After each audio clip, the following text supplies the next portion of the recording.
centuries. You don't know where you land. It's so dark in mythology. Treasures of history to be found. Hear the legends of time. All the handiworks remain. Only the dream away.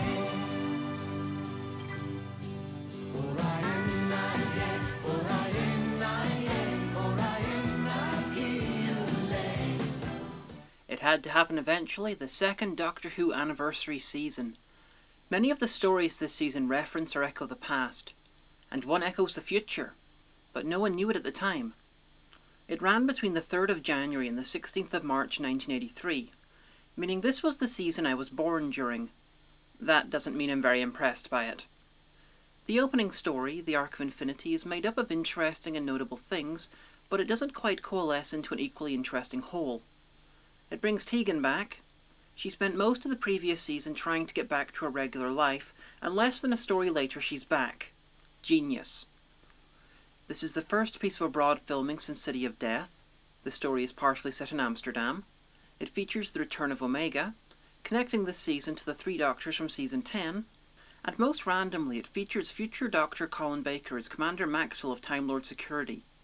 In Time Crash, when the 10th Doctor tried to place where the 5th Doctor was in his timeline by mentioning Time Lords in silly hats... Where are you now? Time Lords and funny hats and the Master. Oh, he just showed up again. He was talking about Maxwell. At one point Maxwell shoots the Doctor, meaning that to this day Colin Baker likes to claim that he got the role by killing his predecessor. Hello, I'm the Doctor. My last incarnation.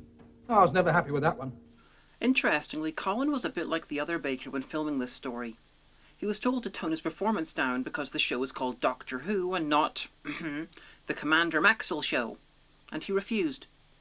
His logic was that everyone should act like they're the star of their own story, and so wouldn't tone himself down. As a result, it's like Five gets enveloped by a massive blob of acting. Davison is a good actor, but Colin Baker can be borderline Brian Blessed. It's not a fair fight. Nyssa and the Doctor are alone when an antimatter creature invades the TARDIS and tries to take over the Doctor's body. The Time Lords immediately order the Doctor's execution because they're 1980s Time Lords. A stiff breeze is fucking terrifying to them. Omega, who in between taking part in a podcast with me, has spent so much time in an antimatter universe that he's been reduced to pretty much nothing but his mind and will. He's trying to create a new body, an exact duplicate of the Doctor's. And of course, this is connected to mysterious events in Amsterdam. Events happening near Tegan. This is no 3 Doctors.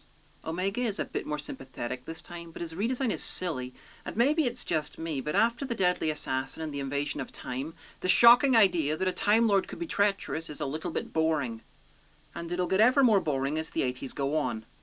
Snake Dance is the sequel to Kinda and sees the return of the Mara, the mind-based snake monster. Ever since its defeat in Kinda, it's sort of been sleeping in Tegan's mind, but it wakes again and directs the TARDIS to the planet Manusa, where the locals are celebrating the 500th anniversary of the defeat of the legendary Mara. It possesses Martin Clunes, who's playing a drag queen, and intends to use a crystal to give itself a corporeal body. To defeat the Mara, the Doctor lets himself get bitten by a snake and has to learn to master his fear or something. This and Kinda are 2 stories that Stephen Moffat positively worships. He's not really tried to recreate anything from them, but he adores them. In his time as a loud and abrasive Doctor Who fan, kind of like I am right now, he abused pretty much every story of the classic show, except the 2 featuring the Mara. This might or might not have anything to do with the fact that Peter Davison's real name is Peter Moffat. This is a little bit more traditional than its predecessor, Kinda, but it's still fairly eccentric. The snake effects are still terrible, but Janet Fielding really shines as both Tegan and the Mara. As companion possession stories go, both Kinda and Snake Dance are near the top of the pile. I'd suggest checking this story out, but make sure you watch Kinda first. And from there to Mawdryn Undead, where we pick up a new companion in Turlo, an alien who's on a mission to kill the Doctor. We have the long-awaited return of the Brigadier. We last saw him in Season 13. He's a teacher now because this was scripted for William Russell to play Ian Chesterton, but he had to drop out. It's wonderful to see the Brig again after so long, but we almost got to see someone for the first time in much, much longer. The fact that I know that Ian was supposed to feature here just breaks my enjoyment of the story. And I'm sorry if I just broke yours. But if I didn't mention that stuff, someone would have pointed it out in the comments. Having said all that, I will try to be fair to the story. The Doctor meets the Brig in 1983 and discovers the Brigadier has no idea who he is. Total amnesia about the Doctor, TARDIS, Bessie, everything. While in 1977, Tegan and Nyssa come across a younger version of the Brigadier who does know about the Doctor, the TARDIS, Bessie and everything. There's also an alien called Mawdryn, which is Welsh for undead, so the title of this story is a little bit silly in Wales. Mawdryn needs the Doctor's remaining regenerations to end him and his crew's suffering. And of course, by the end of all this, the Brigadier thing will make sense. Sort of, a bit. In giving those solid dates for the story, they made the unit dating issues even worse. To begin with, almost no one had any idea when the Pertwee and Tom Baker unit stories were set. And then Mawdryn Undead came along and said the Brigadier retired from unit in 1976. So everything from the invasion to Terror of the Zygons must have happened before that. But the invasion, chronologically the first unit story, is supposed to be set in 1979, meaning everything after that was supposed to be set in the 80s. We know when the invasion took place because the invasion was 4 years after the Web of Fear, which was 40 years after the Abominable Snowmen, which was definitely set in 1935. So thank you, Mawdryn Undead, for breaking the unit timeline so badly that jokes are made about it in the show itself. Malcolm, I need you to send me one of my father's incident files. Codenamed Chroma. 70s or 80s, depending on the dating protocol. Anyway, this also kickstarts a whole new trilogy of stories, as the Black Guardian forces Turlough to murder the Doctor for him. It's kinda pathetic when an almost godlike being needs to enlist the guy who discovered Steve Irwin to kill his arch-nemesis for him. Yes, that Steve Irwin. Mark Strickson went on to become a nature documentary filmmaker. So yeah, Mawdryn Undead. It broke continuity, and it's nice to see the Brigadier again. I would have preferred to see Chesterton, but apart from that it's pretty inoffensive. Next is Terminus, where Nyssa leaves. There's a joke in there. Anyway, Terminus is a massive ship located at the exact centre of the universe. How anyone can calculate that, I have no idea, because I think I understand physics better than this story does. There's space pirates, and Turlough was again ordered to kill the Doctor by the Black Guardian, and still doesn't. Nyssa is infected with Lazar's disease, and Terminus is a shitty space hospital run by an evil corporation.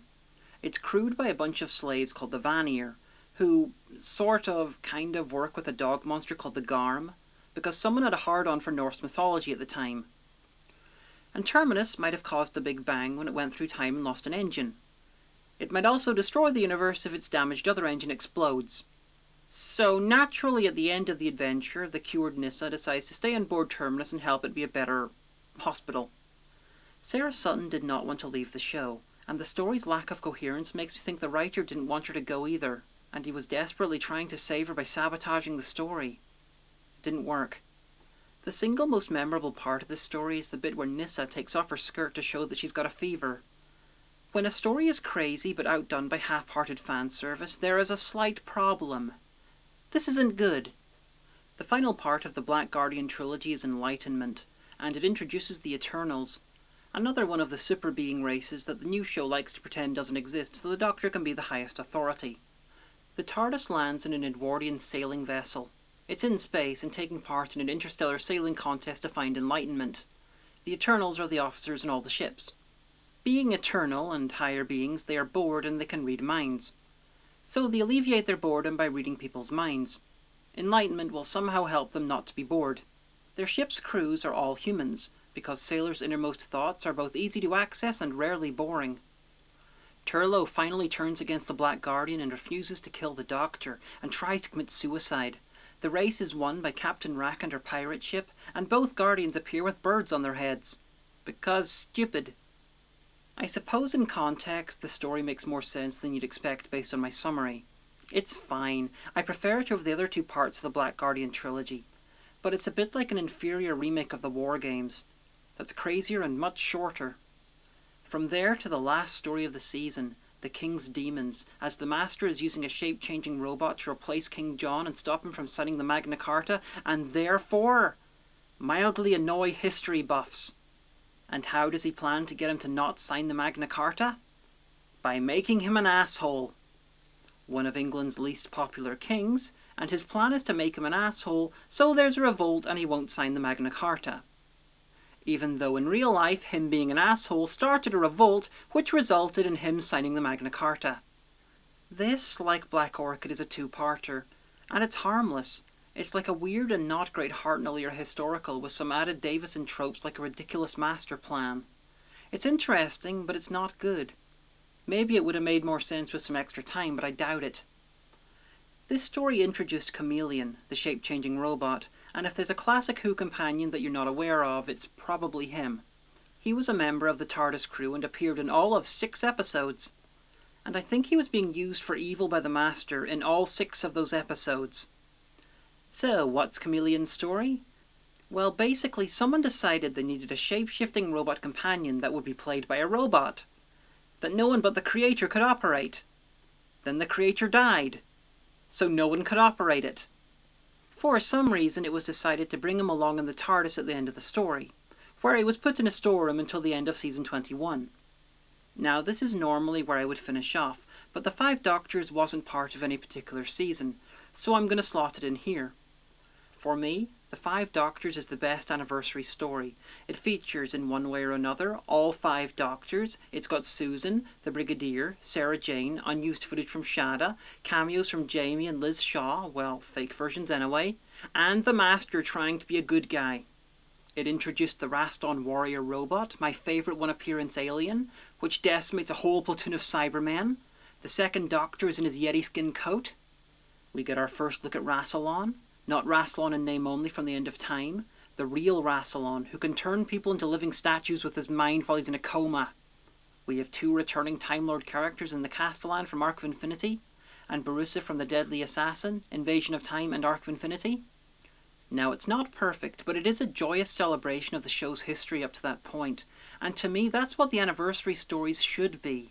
Some people think anniversary stories should look to the future, but every new story does that. The anniversaries are where you should celebrate where you've been, and who's been along for the ride. Now, the script wasn't brilliant to begin with, and on top of that suffers because Fraser Hines had to drop out, so his role was reduced to a cameo. And Tom Baker decided not to return, meaning heavy rewrites had to be done and it was damaged further. So don't watch this for a good script.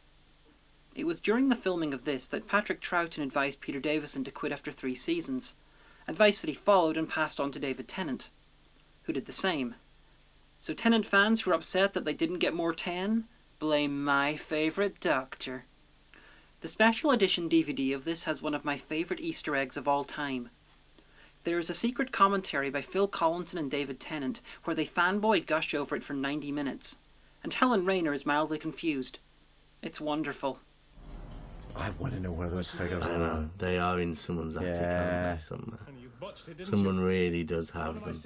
If you're listening to this, write in and tell us. Yeah. So that was season 20, weaker than season 19, but missing any complete disasters like Time Flight.